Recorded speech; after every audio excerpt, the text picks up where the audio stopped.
Flosstube, it's Arlene here. It is Thursday, May 18th, 2023, and I'm glad to be back here with all of you. I sort of two parts to today's video, and I hope you're interested in both of these. If you've stumbled on me for the first time, welcome. Thank you so much for coming by. If you are a regular or returner, thank you so much for coming by. We all know there's so many choices out there of Flosstube to watch, and I appreciate anyone who's coming to give me a try. If you don't know who I am, I also design under the name WorksByABC.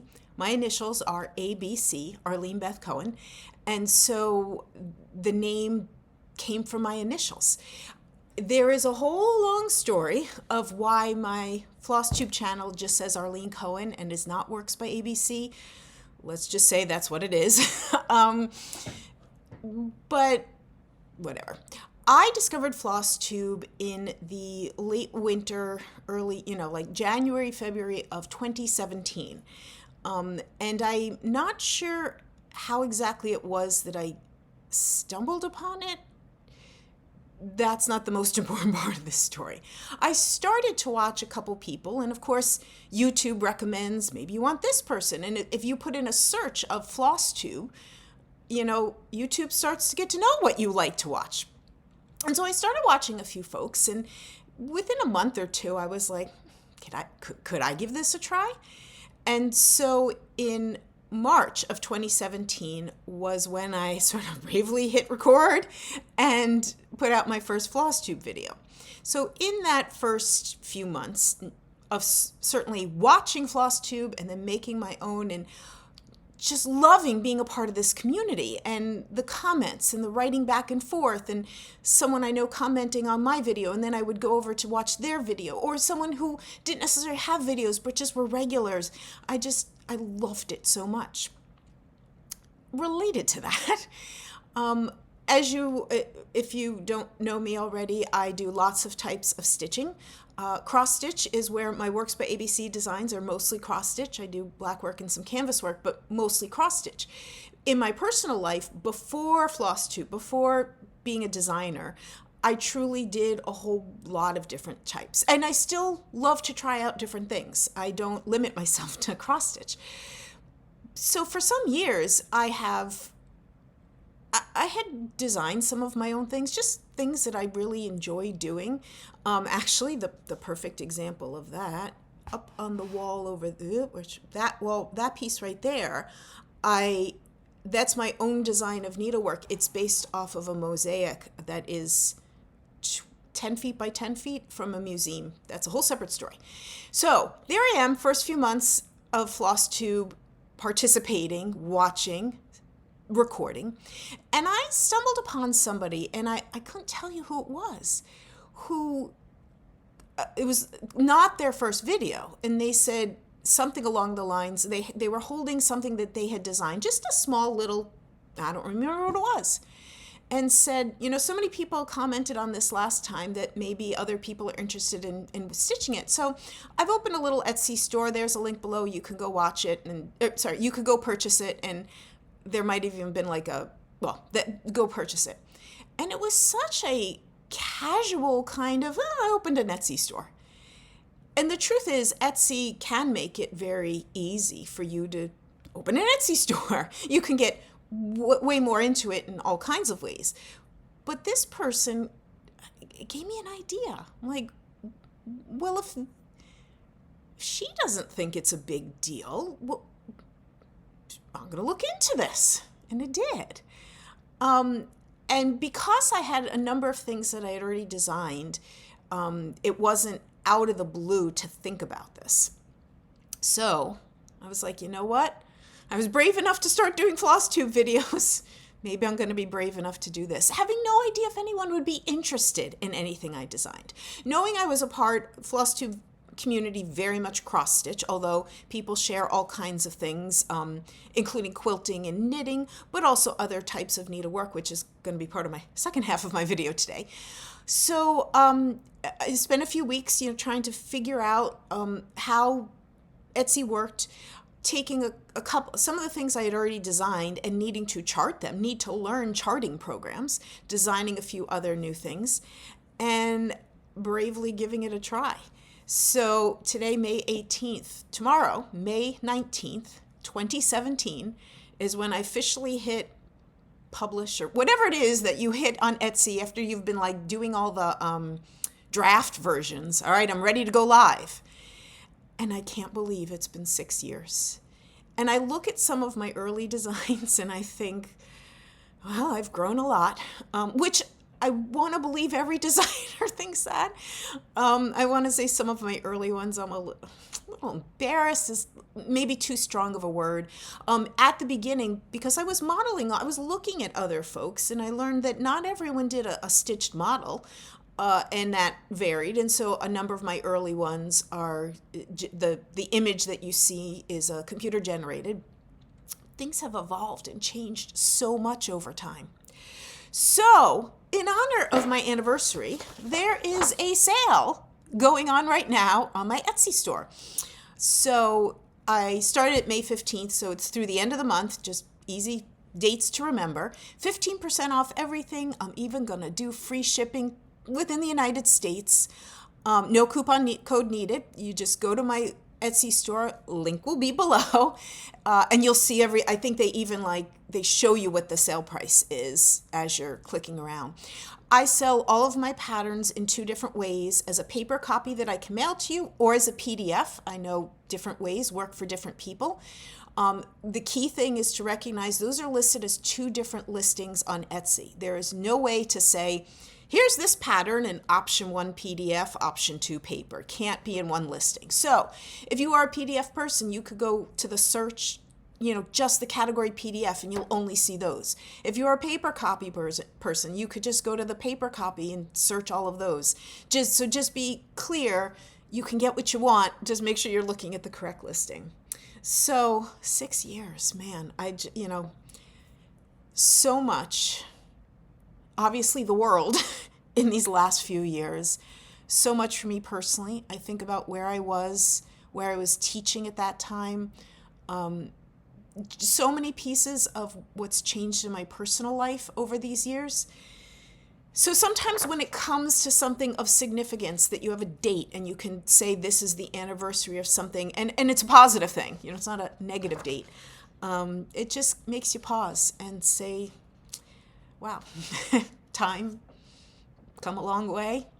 So thank you for being here and helping me celebrate my anniversary. And please support me in any way you can.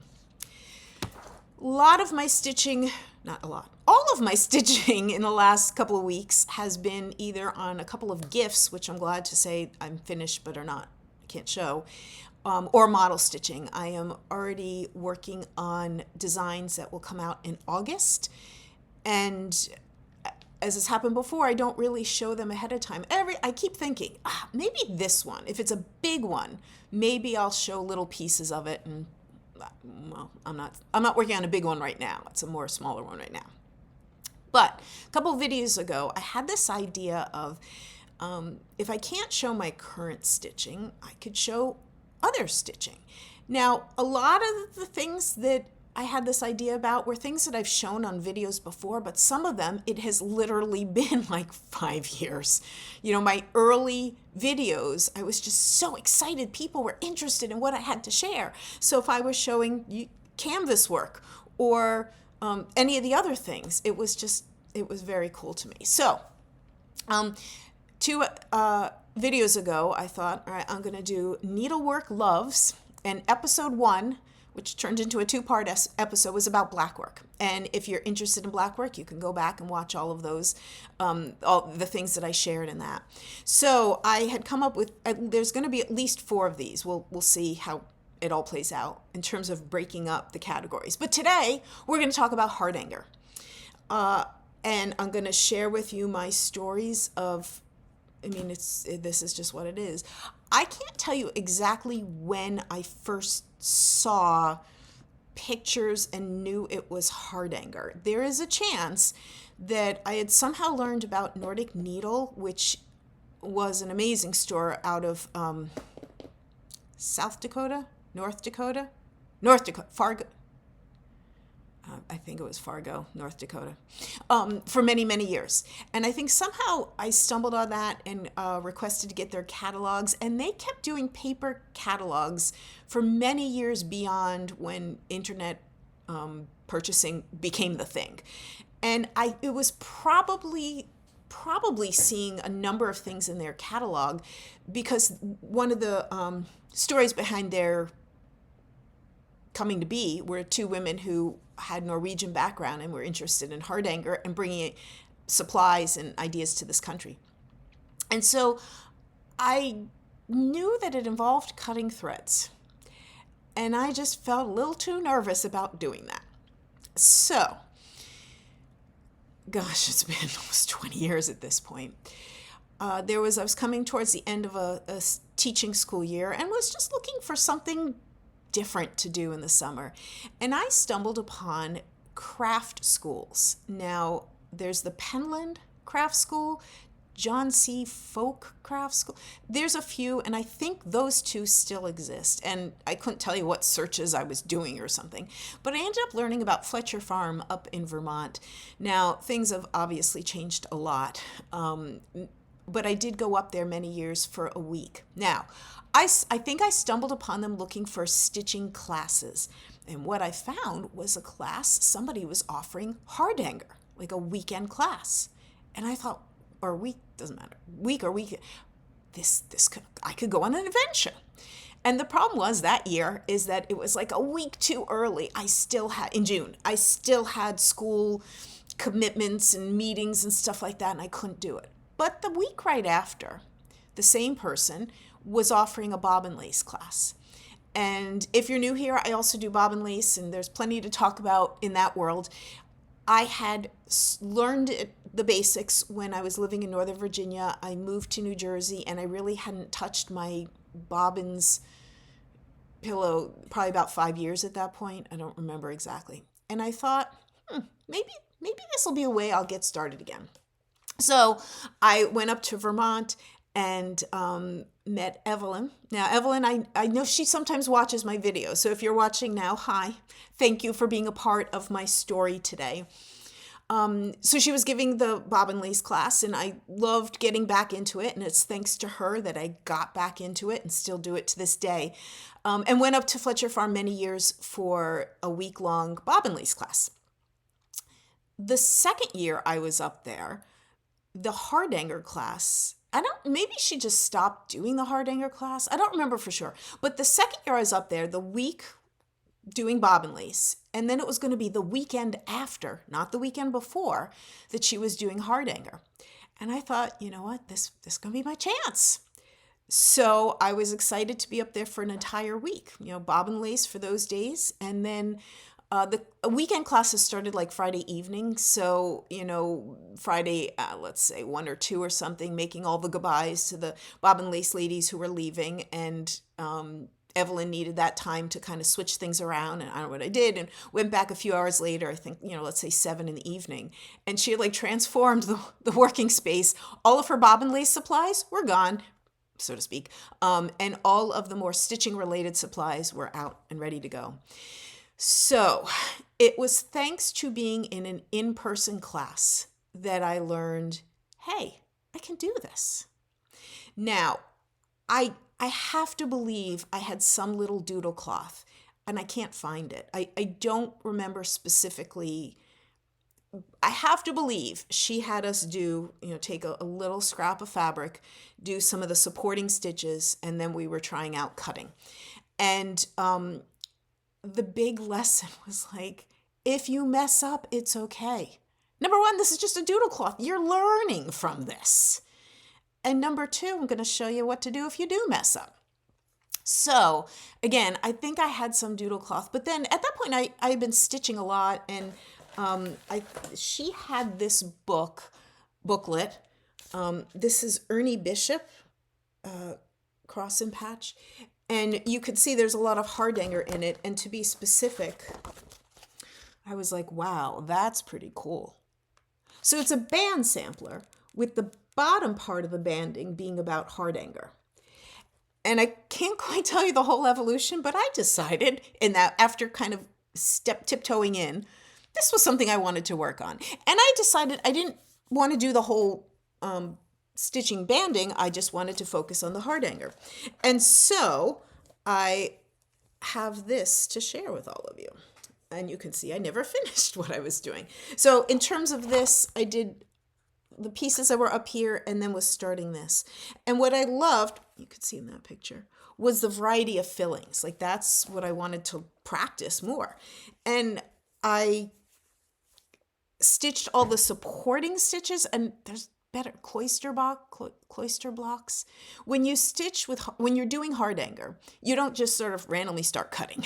You usually put in some stitches that are usually like satin stitches, and then you cut, and the stitches you've already put in there are support for what's left.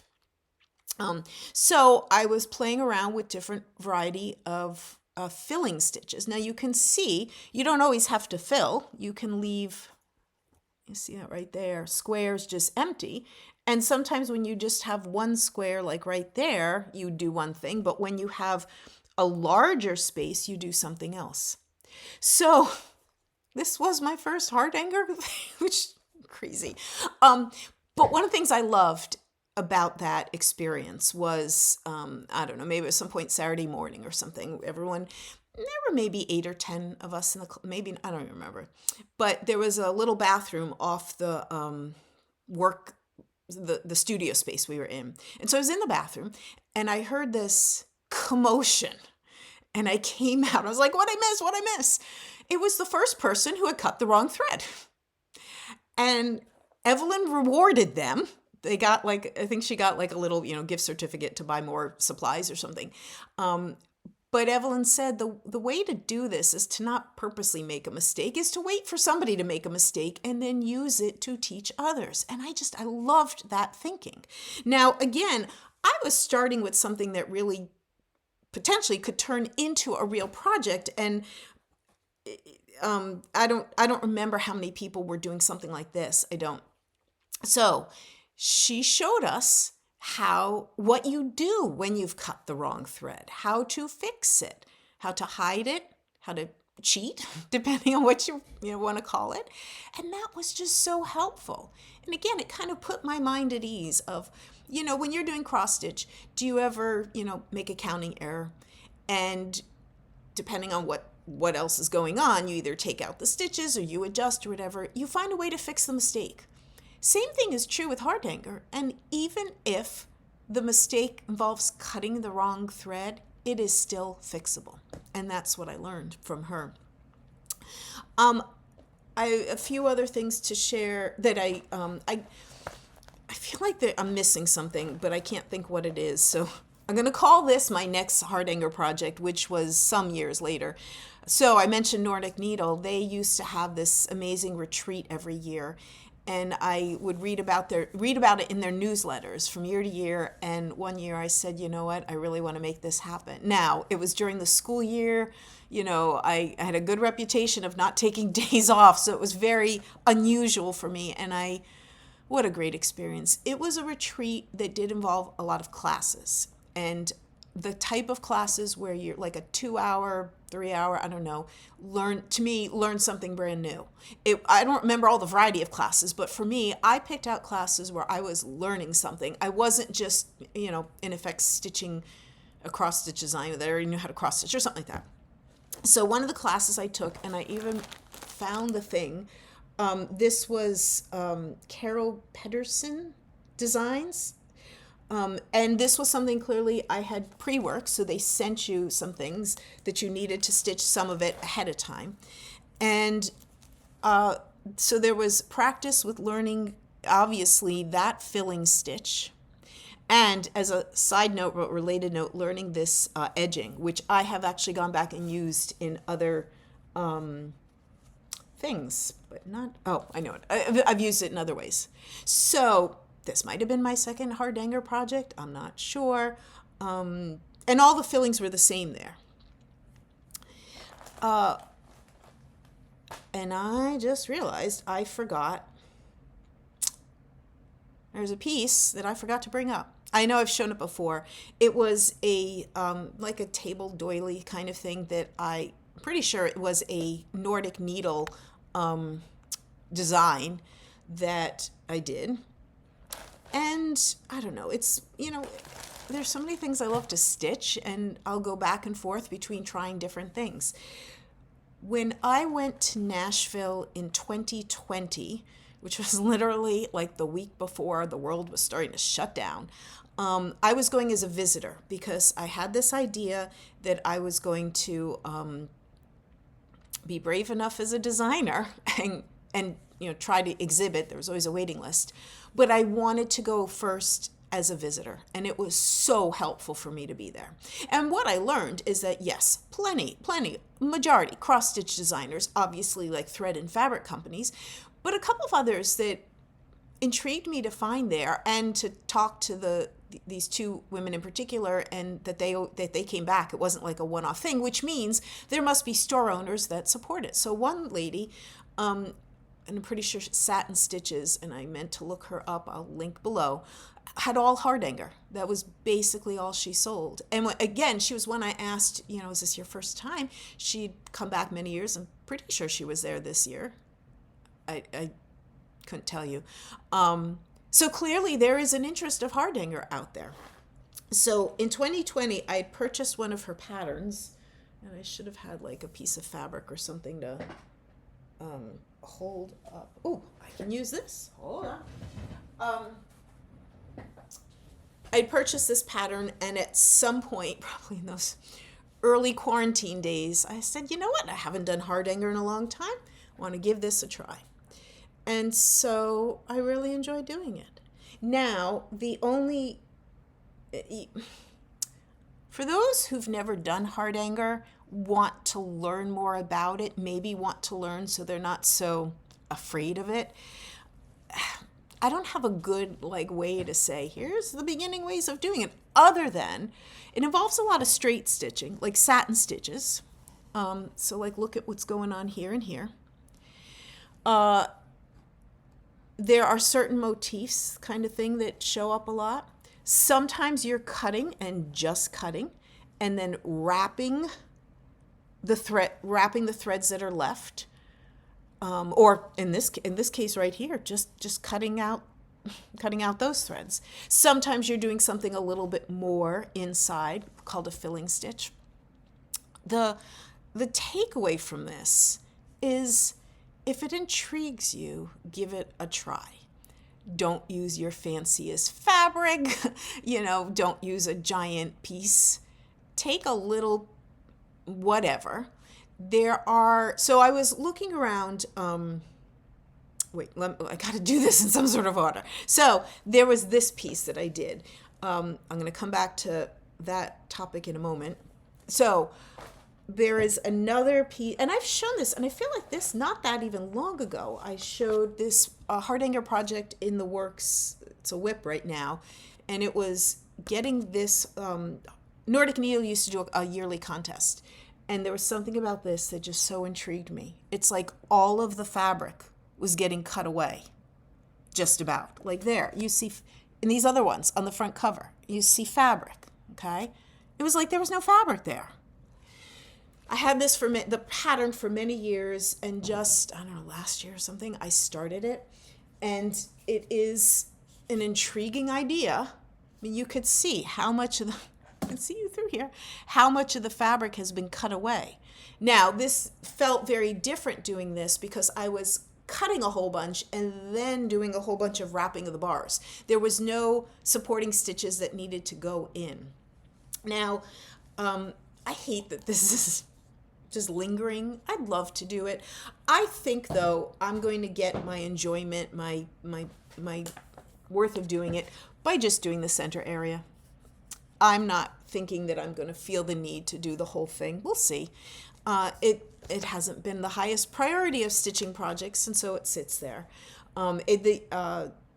So eventually, I will hope there'll be a day that I will share it with you. I will also say when I started that project, I also had this purchase from Inspirations magazine, which is out of Australia, is an amazing, beautiful magazine.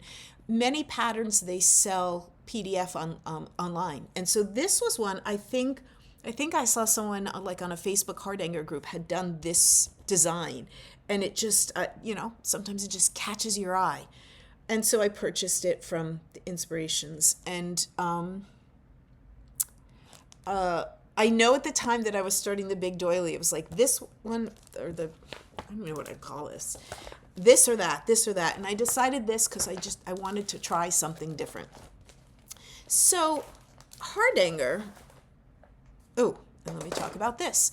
When I did my blackwork video, many people commented on wanting to learn or just getting started. Did I have suggestions on how and books and websites, which is why the blackwork video turned into a part 2, because I wanted to address some of those questions, and I included even a little video tutorial about how I did blackwork.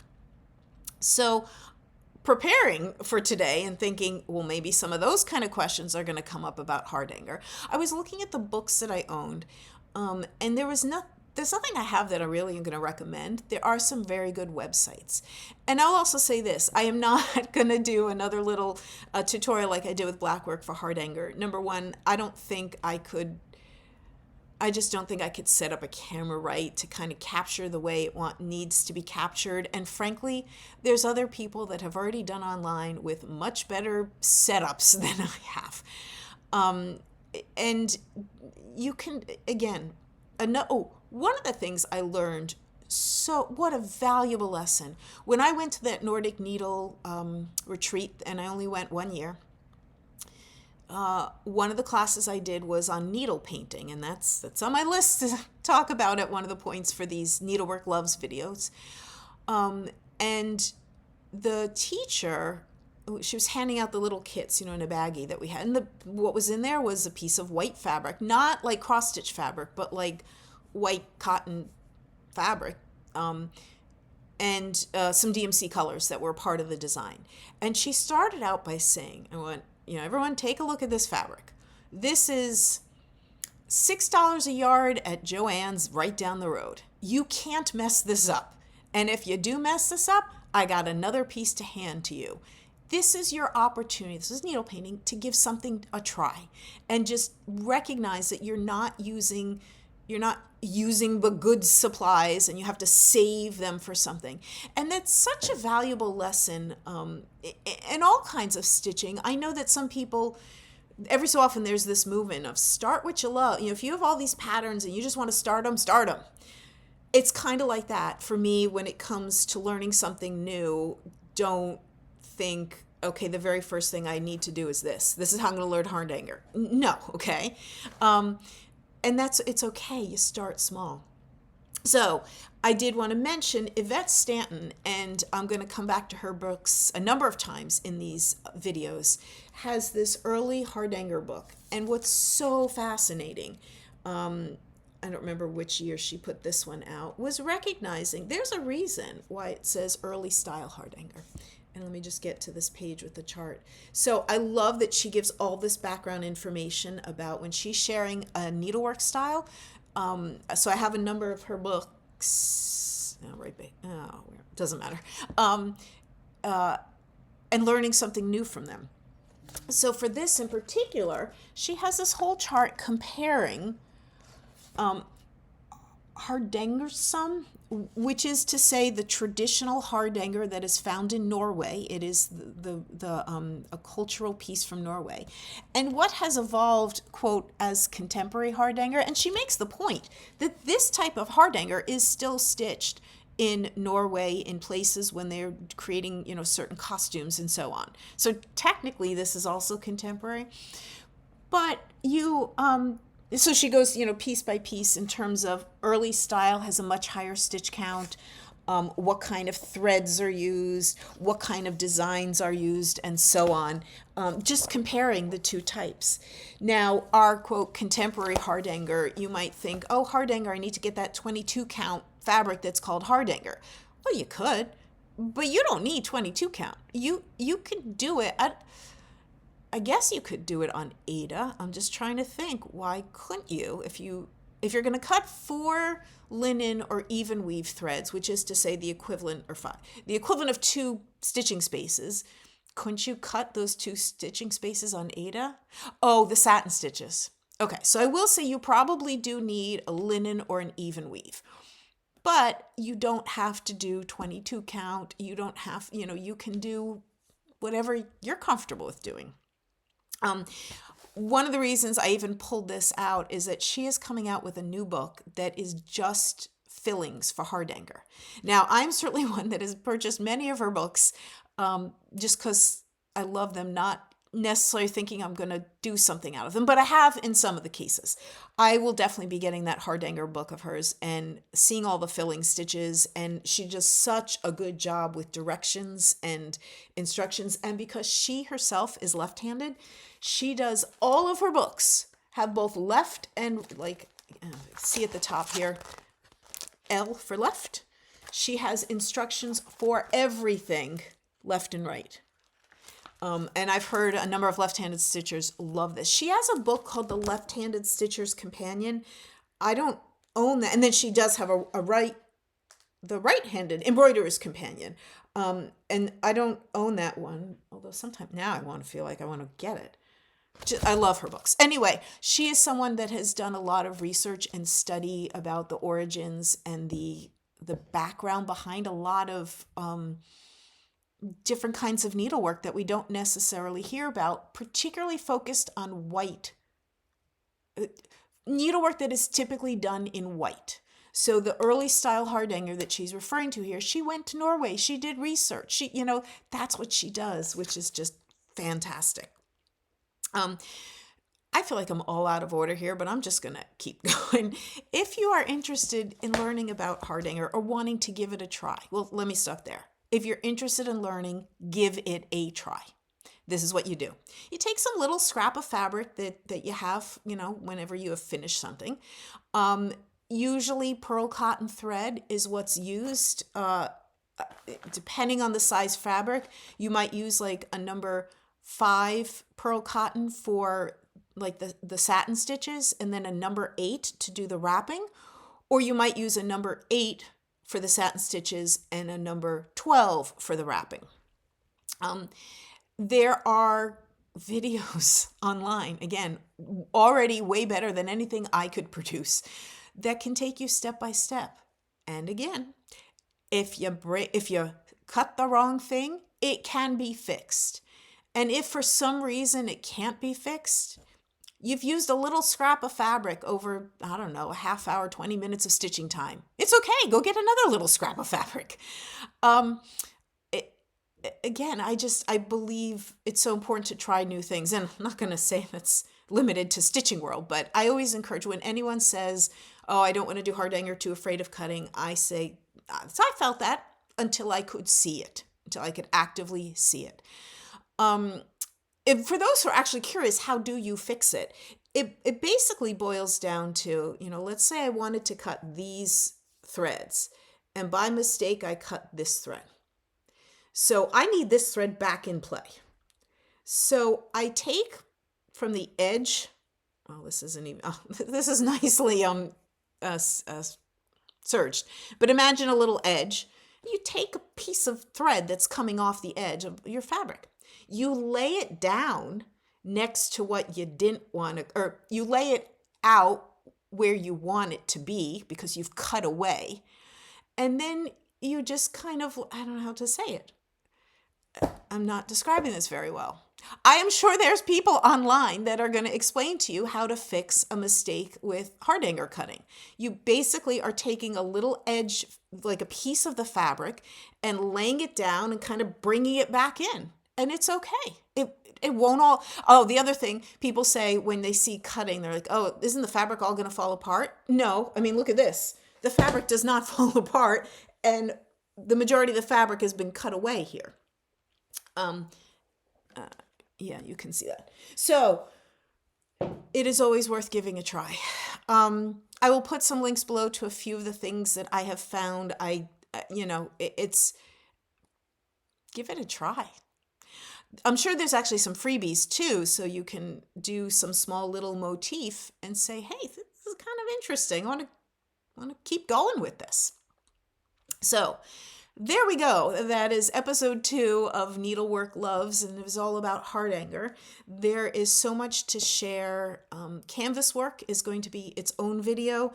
And then I have this whole long list of almost like one-offs, and I need to break, I think it's too many to do in its own video episode, so I might need to break it up somehow. We'll see how this all plays out.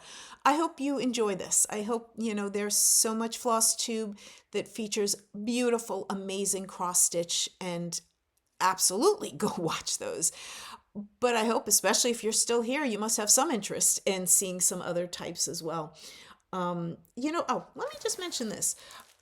In my brain, I knew something I needed to dig out that I thought had some Hardanger on it. And when I got it out, it didn't.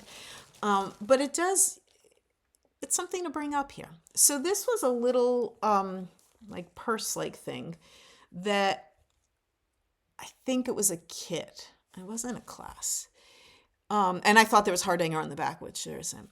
And all the stitches on this, like, they're not cross stitches. They're all like different types of stitches. You got some Smyrnas, you got some other things. Squares. This is called a square stitch here. And it was actually thanks to Woodlawn. And I've talked about the Woodlawn needlework exhibit in the past. When I was first learning it and learning about the categories of different types of needlework. Okay, the category of canvas work, which I understood were things on canvas. Okay. The category of samplers is always interesting. What counts as a sampler? But they had this category called counted thread. And then counted thread was broken down. And I was like, well, what counts as counted thread? Well, cross stitch is one of the subcategories of counted thread. It is a type of stitching that involves counting thread. This is, has different stitches on it. I don't remember if it would count as, I don't even remember how I counted it. But it was the recognition, because I saw it on this Woodlawn brochure, that there's some types of needlework that don't have their own category, don't have books written about them, but they're a part of our stitching world. And that's a little, that's what this is about. And I don't remember. Doesn't matter. So thank you so much for being here. I so appreciate it.